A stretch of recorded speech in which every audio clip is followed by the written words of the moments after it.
All right. I've probably done this intro thing about now 21 times now, I think. A whole lot of times. Because I keep messing up with my slides or something like that. But anyways, here's the video thing that we have to do. I'm Nathan. I'm sure most of you guys know who I am. Or maybe nobody does, even though we've been in the class for over half a semester, so that's cool. But yeah, alright, I guess we'll just get started. Alright. Before I start, I want to jog your memory a little bit. On the left, I'm sure you guys can all remember one of the only things that was ever good to come out of our diner, the chicken tender. And on the right, I'm sure you guys are familiar with it, the driest, yet somehow most soaked piece of chicken in the world. Now imagine this. You're back in 2019 when you could walk around outside breathing fresh air without a mask. You're feeling a little hungry, so you go to the diner. You grab a plate that's the temperature of the sun, and you decide, hey, I'm going to eat healthy today. You walk up to the guy giving out chicken breasts and say, can I get a piece? You sit down at a table less than 6 feet away from another dude, and you dig in. Surprise, surprise, it's pink inside. And that's what I'm here to talk about today. What happens to your body when you eat raw chicken and raw meat products? Here's a quick overview of what we're going to cover today. The average American consumption of meats, why eating raw meats is dangerous, what happens to your body when you consume raw meats, and why you probably shouldn't eat raw chicken unless you really love sitting on the toilet. Now, American consumption of meat products is incredible. We eat more chicken than any other meat.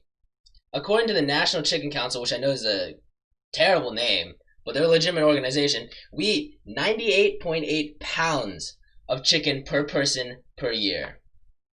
That's incredible. That's probably the weight of some of the people that are in our class. You eat about a whole human body of just chicken per year. Now that's not the only crazy statistic. The CDC states that the average American, which is me and you, eats 224.4 pounds of total red meat and poultry per year. That's heavier than I am. Now this is largely due to the good Colonel Sanders and other various fast food chains that we have in the States. Here you can see a quick graph from the FAO, which is the world's largest agricultural database, showing our daily meat consumption in comparison with Europe. Now we've clearly got them beat here. So you've got to be wondering, if we consume this much meat, some of it has to be raw, right? And you'd be right. Raw meats can be consumed. People eat raw meat all the time. And not that type of raw meat, Sam. I know what you're thinking. People eat steak tartare, sushi, oysters, raw eggs if you're a boxing legend from the 90s, and cookie dough all the time. I mean, I've personally had a few of these myself. So, what's the difference?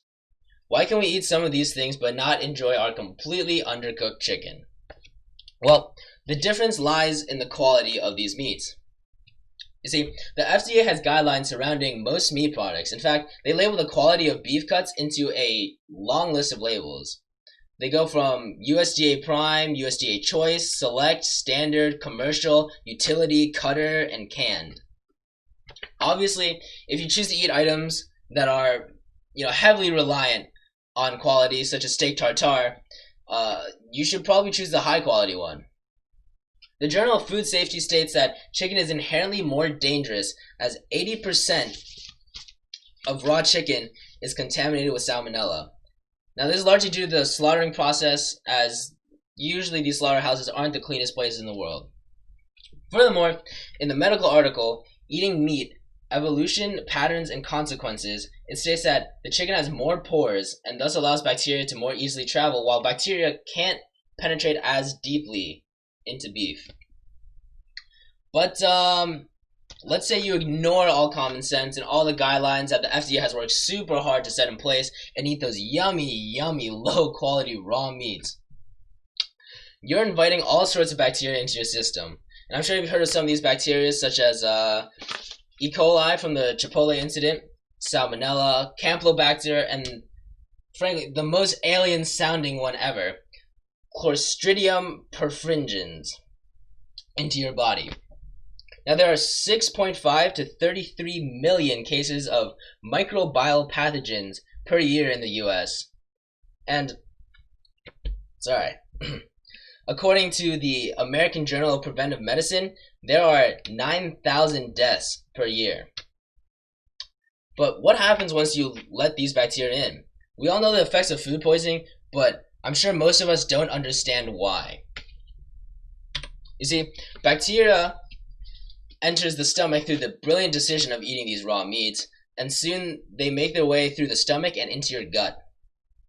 From there, they multiply and release toxins, which sets off your immune response, and your immune system in your body releases something called pro-inflammatory cytokines, which causes, it's in the name, inflammation.